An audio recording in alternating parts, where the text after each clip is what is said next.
Hi there, my name's Lucy Whitaker. I'm a specialist motoring solicitor at Pragma Law in Nottingham. Today I'm going to be talking about why you might receive a single justice procedure notice for a speeding offence. Now, lots of people wonder why they've been sent a single justice procedure notice rather than be offered a speed awareness course.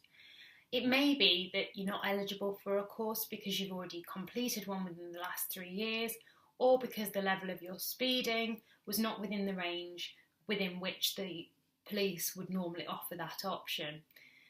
Now, speed awareness courses are issued by the police at their discretion, and there are strict time limits upon when they can be offered. However, there are very rare occasions when it is possible to still undergo a speed awareness course even after you've been issued with a single justice procedure notice. A solicitor can advise you on the likelihood of the police exercising their discretion to offer such a course outside the usual time limits. Of course, most speeding offences are dealt with by fixed penalty notices.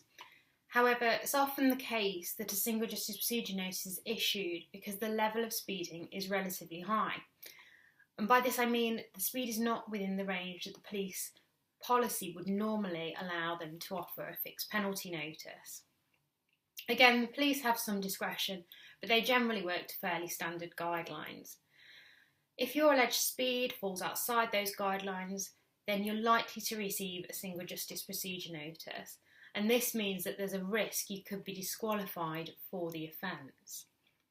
Even though a single justice procedure notice will suggest that you can choose to enter a guilty plea in writing and be dealt with in your absence, this is not, in fact, always the case. If the court thinks that the offence may warrant disqualification, it has the option to adjourn the matter to a later date, and then you'd be asked to attend the court hearing where they'd consider whether to disqualify you. And we've had quite a lot of success with persuading the court to impose penalty points rather than consider disqualification, and this means it's avoided having to attend court at a later date and not have to worry about the risk of disqualification. So if you do want some advice about that, the best time to get that is as soon as you receive the single justice procedure notice. Another reason a single justice procedure notice is issued is where the defendant is going to reach 12 or more penalty points as a result of the most recent offence. That is within a 3-year period. In these cases, single justice procedure notices will be issued for even the most minor speeding offences, such as 36 and a 30 limit. Normally, they'd be dealt with by a fixed penalty notice.